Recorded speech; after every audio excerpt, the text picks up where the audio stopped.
Hello Outcasts and other viewers, welcome to another commentary. So now this one is going to be different because I made a video recently talking about like Star Citizen in a way. Like it was in one of our update videos and I said that I could go on and on and on and on for ages about Star Citizen. So this video is going to be me going on and on and on for ages about Star Citizen, mainly for those that don't really know what it is. That are on our channel. If there are people that are new to our channel that don't know what it is, then welcome, but this is mainly targeted to our viewers because you are all very interested in Star Wars, and I reckon that if you're interested in Star Wars you will definitely be interested in this game.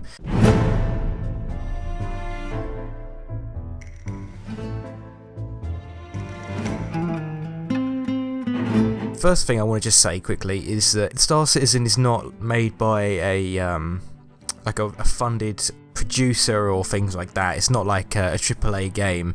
The quality will be of a AAA game. The quality is going to be incredible.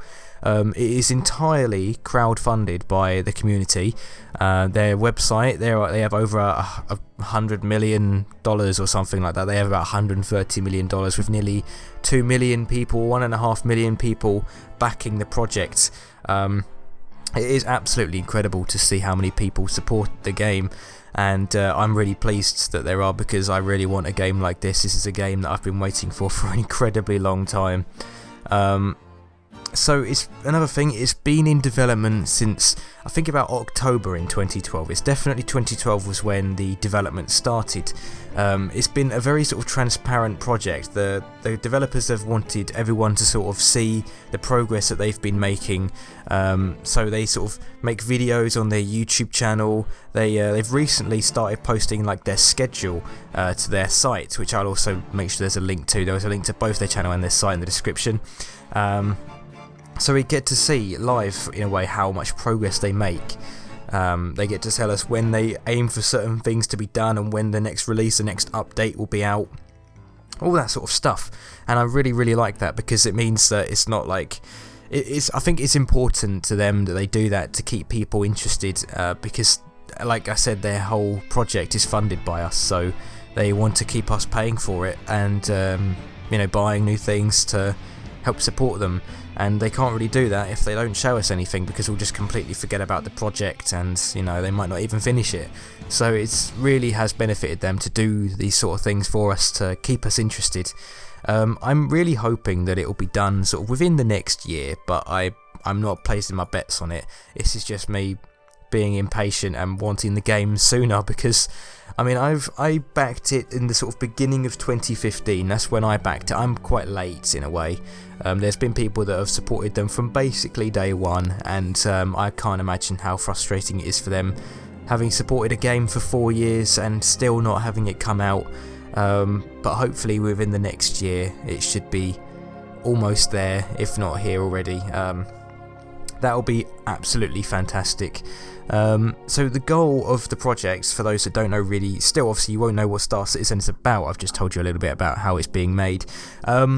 The goal is to create a space sim like no other. So it's going to be fully open world with basically endless things for you to do. It's going to be, as the lead developer Chris Roberts has said, it's going to be a living, breathing universe, so that wherever you go within their world, that isn't, it's like, if you're going towards like, really populated areas, you're going to be seeing thousands and thousands of ships going around doing their thing, living their own lives. Like I think it's for every player. This may have changed, but from what I remember, he said every player there's going to be 20 AI, and obviously there's over 1.5 million players, so that's going to be over 20 million AI, which is absolutely incredible. It's not going to be like the size, like world-wise, as like Elite Dangerous, where it's like a one-to-one copy of our galaxy. It's going to be centered around a certain number of systems. I don't know how many there are going to be, and there's going to be quite a bit, trust me. And there's obviously going to be uncharted territory which you can go out and explore and find early stages of life and new planets and things like that. So there's going to be like so many things for you to do in this world. It's going to be just I'm gonna list a few of the things you can do now, because you can get like jobs in the game as well if you'd like to think of it like that. So this is just listing a few. There are many more. So here are the ones that I could think of off the top of my head in about 10 seconds. You've got like a space trucker, so you can pick up goods from one place and fly them to another to sell them to make your money.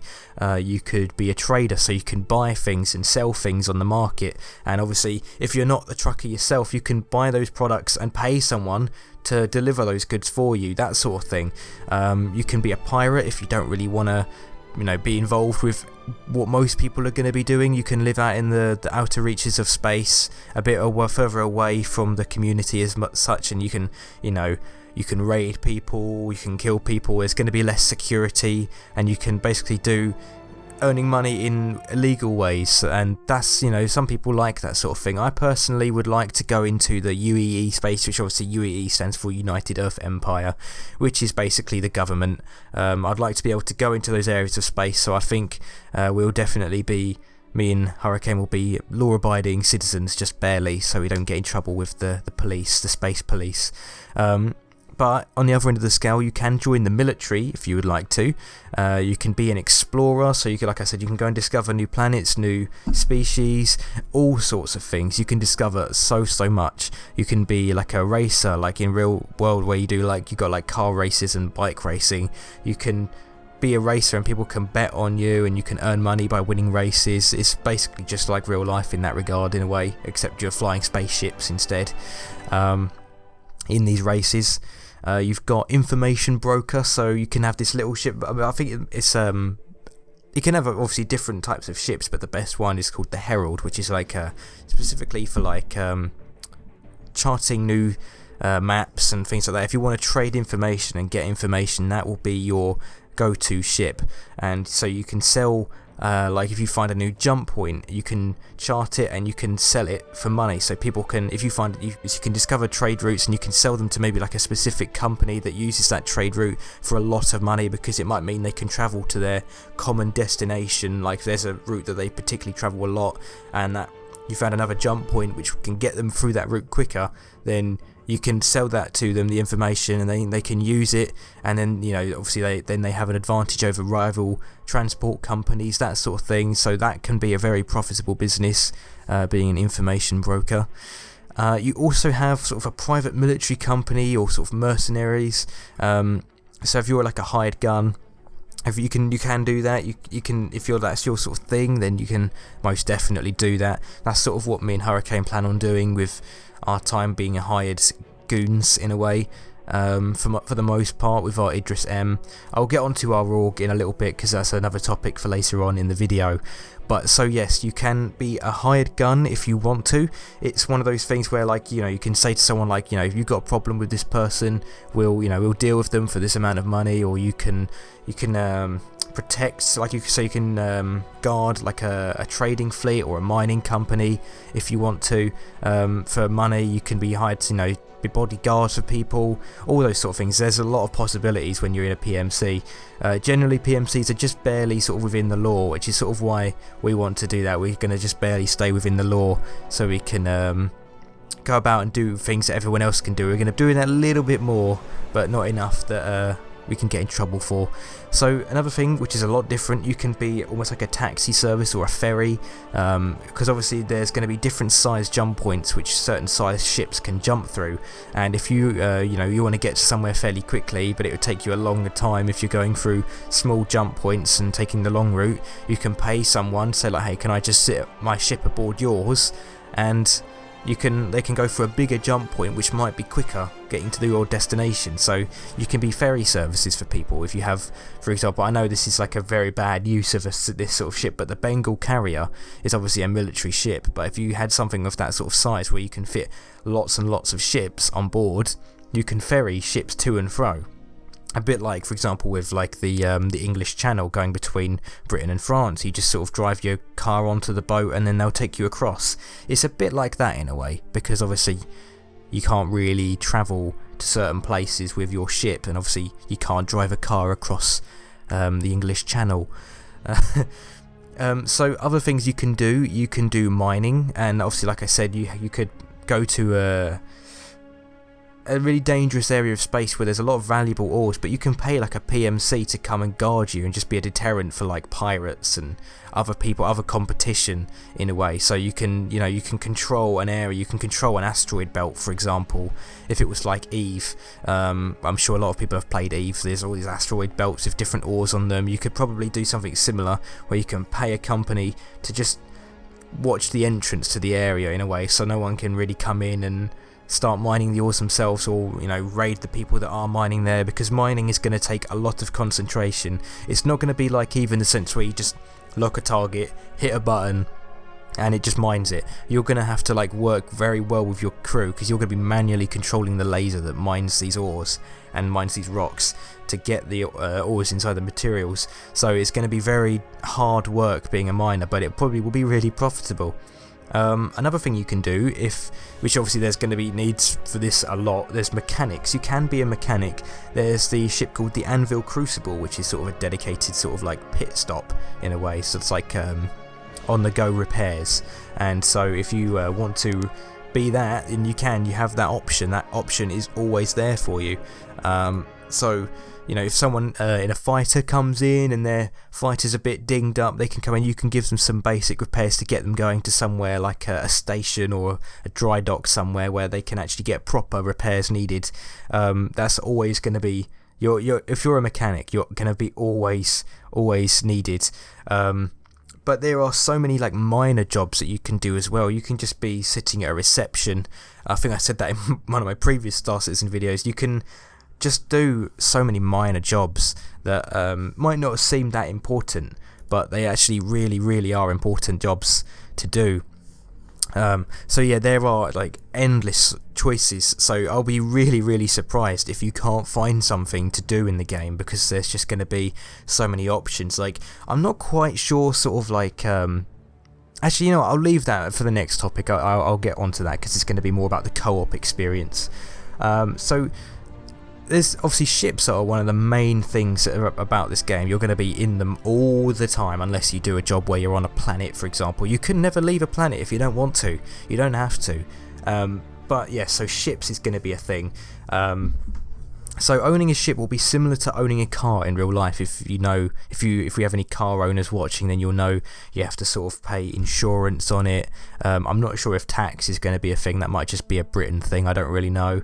But you're going to have to pay, you don't have to pay insurance, but if you don't pay insurance, if your ship gets blown up, then you won't get another one back. So that's how it's going to work. So you can own a ship. It's going to be like with real manufacturers. So you have like BMW, you have Mercedes, you have Ferrari. You've got so many different makes, and each like year, so like every year there's two new registrations that they make. So if you're in Britain, you know, there's like the 15 reg, and then you've got the 65 reg, then you've got the 16 reg, all that sort of stuff, and then you got like every sort of like half year they make a new registration. It's gonna be like that. They're gonna make new versions of the same ship sort of every year. So if your friend's got a 2943 Constellation, you might have a 2944 version or a 2945, which will have a few little upgrades. It'll be mostly the same ship, but there'll be a few things that are a bit better, and I really like that. And there's going to be so many manufacturers. You've got,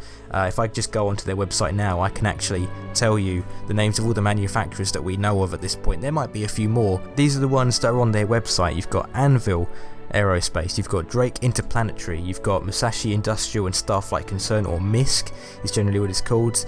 You've got the Vandal ships, like Captured Ones. You've got Consolidated Outland. You've got Banu ships, which are another alien one. So Vandal and Banu are alien ones, as well as Xi'an.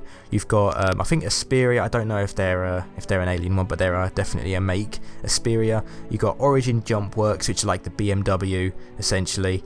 You've got Aegis Dynamics, you've got Crusader, you've got Kruger Intergalactic, and Robert Space Industries, which are sort of the main one, Robert Space Industries, because the guy making it is called Chris Roberts, and his website is called Robert Space Industries, so he obviously wanted his own ship manufacturer in the game.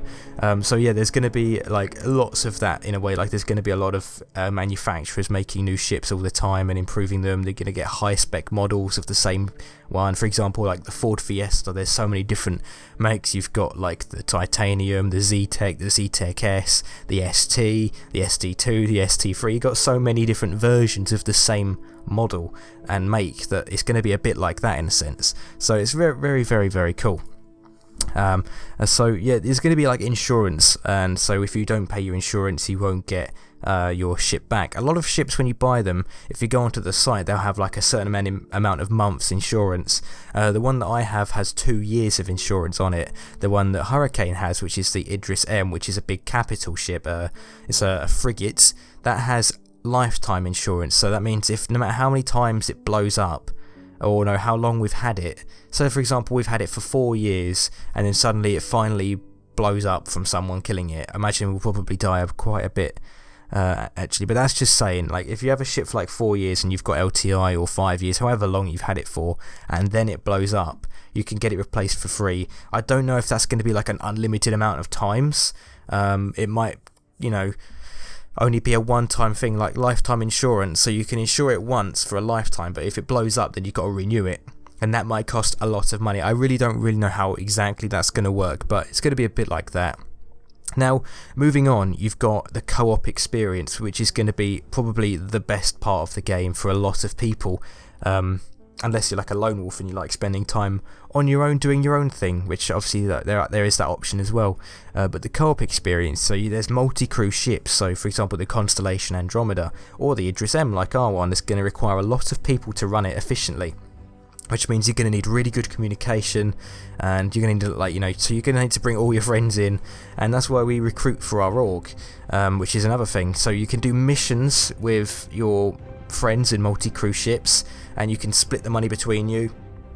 Or you've got orgs, where you could, like, companies, in-game companies, which are run by players themselves, like solely by players.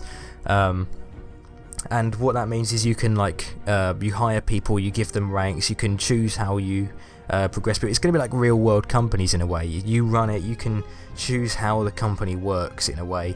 You're not going to really be restricted too much in that, I don't think. It's going to be mainly down to you, and the people that join you agree to run by your rules. So I reckon there's another thing for like a co-op experience. I think there's going to be like TV shows in a way, so when you're done for the day, you can chill out back at your hangar somewhere, or in your apartment. I'm pretty sure you can buy houses or build bases in a way, like with modules, you can place them down, so you can have your own home, I'm pretty sure, in the game.